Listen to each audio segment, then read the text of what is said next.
Jésus a dit que cette révélation que Pierre a reçue là, c'était pas de lui-même qu'il avait reçu la révélation, mais qu'il avait reçu de Dieu. Et ensuite, il a dit une parole à Pierre, il dit, tu es Pierre. Ensuite, il dit, sur cette pierre, je bâtirai mon église. Tu es Pierre. Sur cette pierre, je bâtirai mon église. En réalité, quand il dit, tu es Pierre, il disait à Pierre qu'il était une colonne. Mais sur cette pierre-là, il parle du fait qu'on dit qu'il est le Fils de Dieu. Donc le fait qu'il soit Fils de Dieu, c'est sur ça que l'église sera bâtie.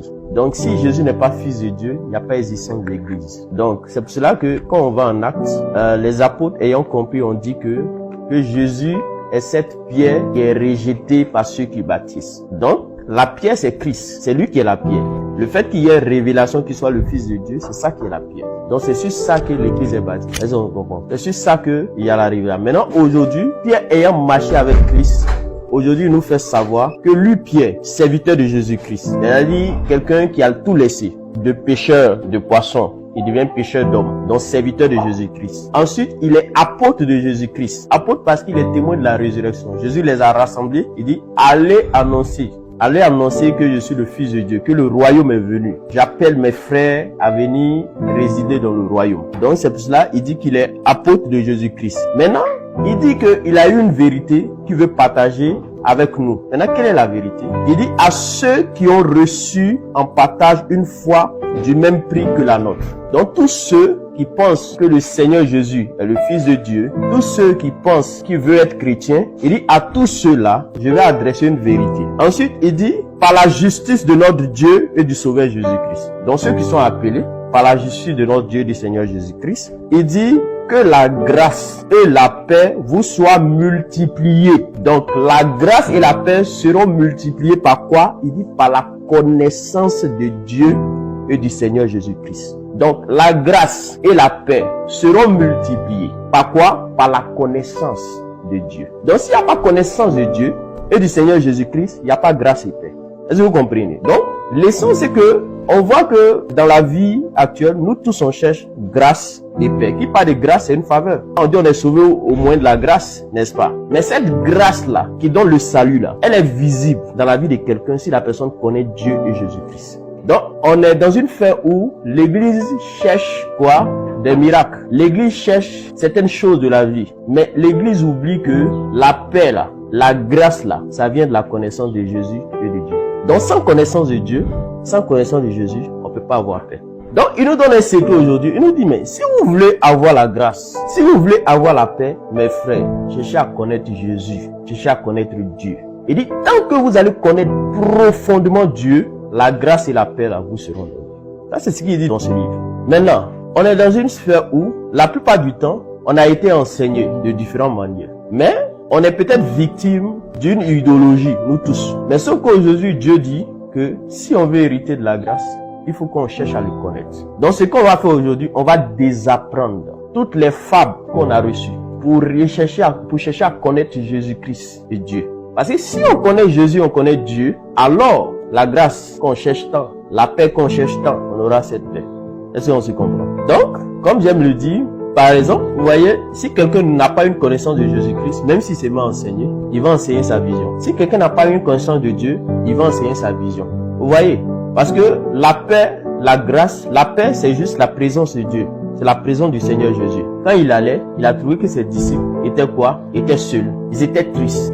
Il les a dit, il dit, je vous enverrai le consolateur. Quand il viendra, il va vous faire quoi? Il va vous enseigner ce que j'ai dit, mais il va vous donner ma paix. Ce qui est en moi là, c'est ce qu'il va vous donner. Donc le consolateur, quelqu'un qui console, c'est quelqu'un qui donne la paix. Mais on dit, cette grâce là, cette paix là, la paix c'est le consolateur. La paix c'est la consolation de Dieu. Donc la paix c'est comme c'est le Saint-Esprit. On dit la connaissance profonde de Jésus-Christ donne le Saint-Esprit. C'est ça. La connaissance profonde de Jésus-Christ donne le Saint-Esprit.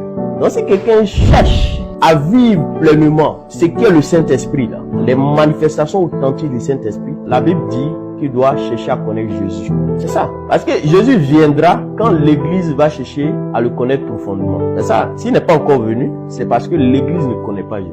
L'église se réclame être disciple de Jésus, mais sans pourtant connaître Jésus. Vous voyez, la plupart du temps, on veut quoi? On voit Jésus comme étant un modèle de religion où c'est les dimanches, il faut être avec Jésus. Mais en dehors de ça, même dans notre vie même, on ne veut pas intégrer Jésus. Voilà. Ça veut dire quoi? Ce qu'ils sont en train de dire, ça veut dire quelqu'un qui travaille, même dans son travail, hein, certes, il prie, il faut aller au travail, mais jamais dans son travail, il va mettre le Saint-Esprit en train de l'aider. Jamais. Soit, quand on arrive au travail, on fait les choses avec notre cerveau. C'est rare. Quelqu'un qui dit, je veux faire quelque chose, Saint-Esprit, je t'invite dans mon travail. Saint-Esprit, je t'invite dans ma manière de faire. Saint-Esprit, viens m'inspirer quelque chose. Oh, c'est ce que Jésus veut. Jésus veut que les disciples que nous sommes, nous le connaissons totalement. Dans toutes choses, on doit l'imiter.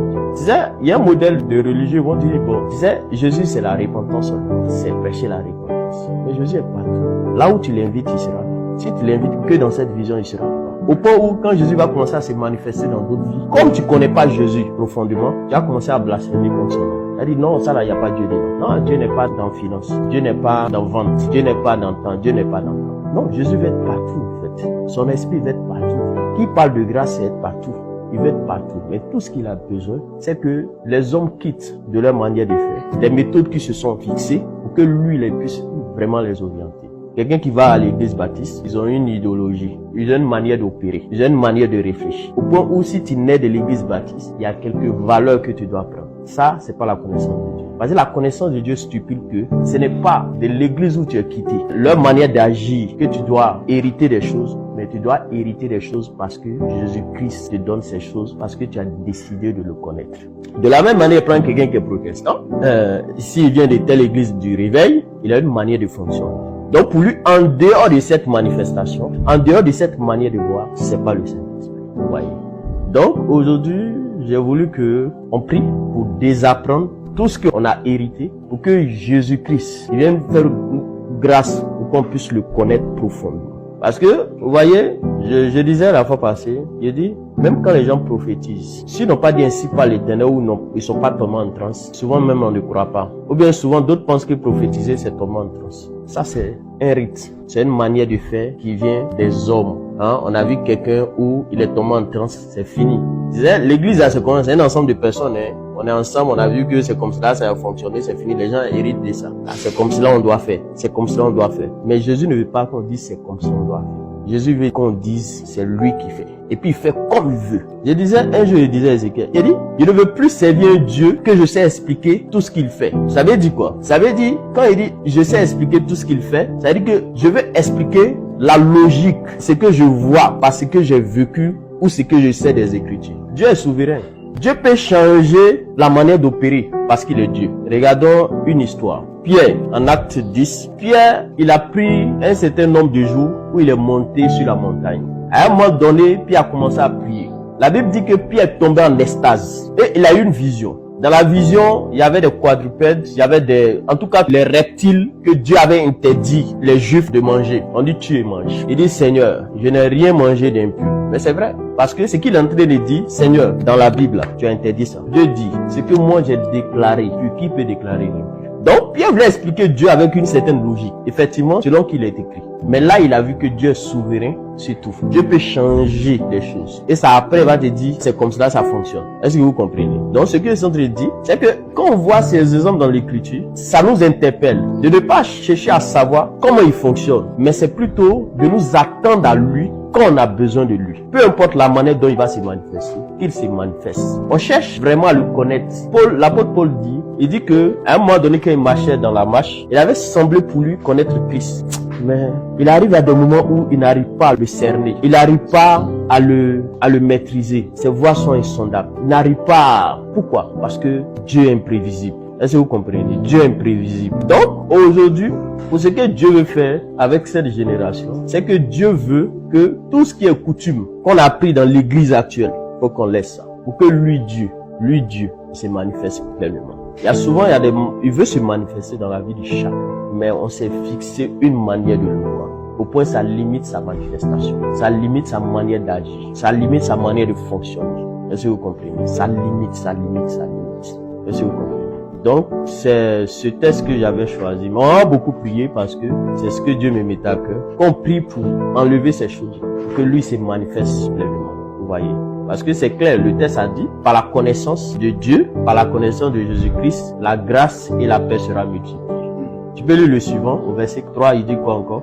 Comme sa divine puissance nous a donné. Comme sa divine puissance nous a donné. Tout ce qui contribue à la vie. Tout ce qui contribue à la vie. Et à la piété. Et à la piété. Au moyen de la connaissance de celui qui nous a appelés par sa propre gloire et par sa vertu. C'est ça. On dit, Dieu là, par sa gloire, dans sa gloire, comme Dieu divine puissance, c'est ça. Il nous a légué un héritage.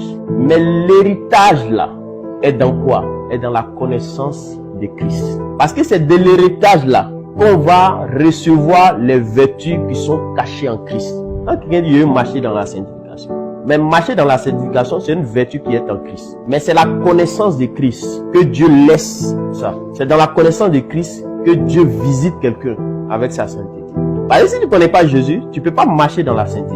Si tu ne connais pas Jésus, tu ne peux pas vivre les vertus de Christ. Quand je dis connaître Christ, c'est que Christ va venir profondément habiter en moi. Dans les valeurs de Christ là, je vais hériter de ça. Est-ce que vous comprenez? C'est ça. Vas-y, au verset 4, non? Lesquels nous assurent de sa part les plus grandes et les plus précieuses promesses. Les plus grandes et les plus précieuses promesses. Afin que par elles vous deveniez participants de la nature divine. De la nature divine. En fuyant la corruption. Qui existe dans le monde par la convoitise. C'est ça. Donc c'est la connaissance de Christ là qui va nous permettre de fuir ces choses-là. Quelqu'un qui ne connaît pas Jésus, il ne peut pas fuir ces choses. Il ne peut pas. C'est-à-dire que tu peux être à l'église sans connaître Jésus, toutefois Jésus. C'est pour ça que souvent, tu vas voir des chrétiens sont liés, des chrétiens sont temps, des chrétiens sont temps. Pourquoi?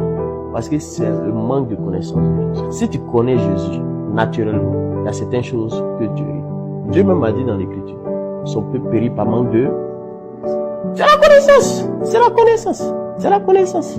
C'est-à-dire que dans toute l'écriture, pour que quelqu'un aille d'une certaine gloire, qu'est-ce que Dieu fait? C'est la connaissance qui donne la sagesse. La connaissance et la sagesse, c'est ce qui permet aux gens de contrôler le monde. C'est ça. La connaissance, la connaissance. Si on connaît Dieu, les gens ont tué Christ parce qu'ils ne connaissaient pas Dieu. Est-ce que vous savez ça? C'est parce qu'ils ne connaissaient pas Dieu. Vous voyez, il y avait deux groupes de croyants, les Sadducéens et les pharisiens. Les Sadducéens, eux là, la différence c'est que les Sadducéens, eux croyaient dans la loi de Moïse, ce qui est écrit. Mais les pharisiens, eux croient en ce qui est écrit, mais en plus de ce qui est écrit, leurs coutumes, ils ajoutaient ça. Ils sont juifs. Les juifs ont des coutumes. Il y a des coutumes, il y a des rites, c'est pas écrit. Ils ont hérité de leur père. Il y a la Bible, et puis il y a certaines règles que tu hérites de tes parents.